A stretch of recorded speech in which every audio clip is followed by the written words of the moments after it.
खानदेशमधून भाजपचे मंत्री गिरीश महाजन आणि देवेंद्र फडणवीस यांच्या विरोधात सातत्याने तोप डागणारे राष्ट्रवादीचे ज्येष्ठ नेते एकनाथ खडसे पुन्हा भाजपमध्ये घर वापसी करणार अशी चर्चा सुरू झाली। पवारांची साथ सोडणार नसल्याचं खडसेंनी स्पष्ट केलं असलं तरी नाथाभाऊंनी भाजपमध्ये यावं असा आग्रह सून रक्षा खडसेंनी केलाय।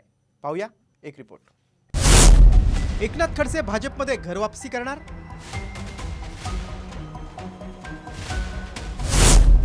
नाथाभाऊंनी भाजपात यावं रक्षा खडसेंचा आग्रह। रावेरच्या मैदानात सासरे विरुद्ध सून संघर्ष अटळ। गेल्या काही दिवसांपासून राष्ट्रवादीचे नेते एकनाथ खडसे यांच्या भाजप वापसीच्या चर्चा रंगल्या होत्या। त्यात आता खासदार रक्षा खडसेंच्या एका वक्तव्यामुळे भर पडली। नाथाभाऊ भाजपमध्ये परत आले तर कार्यकर्त्यांना आनंद होईल अशी भावना रक्षा खडसेंनी व्यक्त केली। तर एकनाथ खडसेंनी मी पवारांसोबतच राहणार असल्याचं ठामपणे सांगितलं। आदरणीय नाथाभाऊंबद्दल मी एवढं सांगू नाही शकत, कारण शेवटी तो वर्षा पातळीचा विषय आहे आणि म्हणजे पक्ष आता काय निर्णय घेतो आणि त्याच्यानंतर नाथाभाऊचं त्याच्यावर काय मत आहे हे तर सगळं घडल्यानंतरच आपल्या सगळ्यांना कळेल।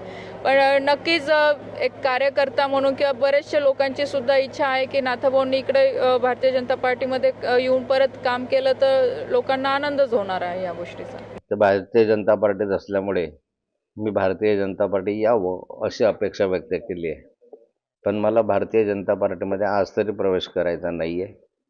मी गेले अनेक वर्ष झाले भारतीय जनता पार्टीचं काम केलं, परंतु मधल्या कालखंडामध्ये काही कारणास्तव मला भाजपचा त्याग करावा लागला आणि राष्ट्रवादी काँग्रेसमध्ये मला यावं लागलं।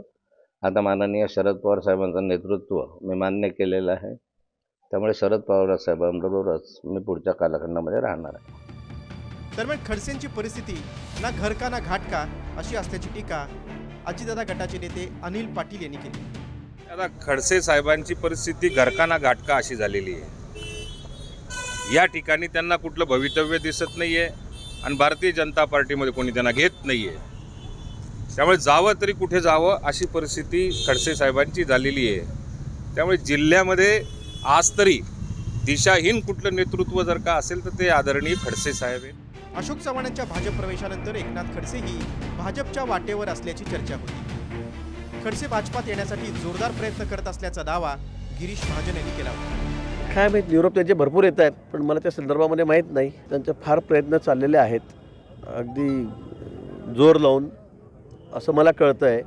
दिल्लीकडूनही कळालं, मला राज्याकडूनही कळतं आहे, पण मला या बाबतीमध्ये अजून काही विचारणा झालेली नाही।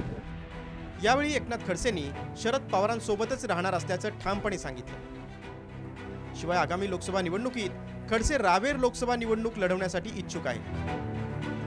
देवेंद्र फडणवीसांचं महाराष्ट्राच्या राजकारणात वजन वाढण्यापूर्वी गोपीनाथ मुंडे, एकनाथ खडसे हेच महाराष्ट्रात भाजपचा चेहरा होता। गोपीनाथ मुंडेंच्या मृत्यूनंतर एकनाथ खडसेंचं नाव मुख्यमंत्री पदासाठी पहिल्या क्रमांकावर होतं, पण ऐनवेळी देवेंद्र फडणवीस प्रकाश झोतात आल्यामुळे एकनाथ खडसे बाजूला झाले। 2014 ते 2016 या काळात खडसे अनेक खात्यांचे मंत्री होते। 2016 मध्ये खडसेंवर भ्रष्टाचाराचे आरोप झाल्यामुळे त्यांना राजीनामा द्यावा लागला। 2019च्या विधानसभा निवडणुकीसाठी भाजपनं त्यांना तिकीट नाकारलं। 21 ऑक्टोबर 2020 रोजी एकनाथ खडसेंनी भाजप सोडला। देवेंद्र फडणवीसांमुळे पक्ष सोडत असल्याचा आरोप खडसेंनी केला। 23 ऑक्टोबर 2020 रोजी त्यांनी शरद पवारांच्या उपस्थितीत राष्ट्रवादी काँग्रेसमध्ये प्रवेश केला। शरद पवार गटात गेल्यानंतर एकनाथ खडसेंचं राजकीय पुनर्वसन करण्यात आलं। त्याची परतफेड म्हणून खडसेंना रावेर लोकसभेत विजयी होऊन भाजपवर वचपा काढायचा आहे। एकनाथ खडसेंनी आता शरद पवारांची साथ सोडणार नसल्याचं स्पष्ट केलंय। शरद पवारांनी मवियाकडून रावेर लोकसभेची जागा मिळवावी यासाठीही खडसेंनी आग्रह धरलाय। त्यामुळे रावेरच्या मैदानात सासरे विरुद्ध सून लढत होणार का याकडे सर्वांचं लक्ष लागलंय। ब्युरो रिपोर्ट, साम टीव्ही न्यूज।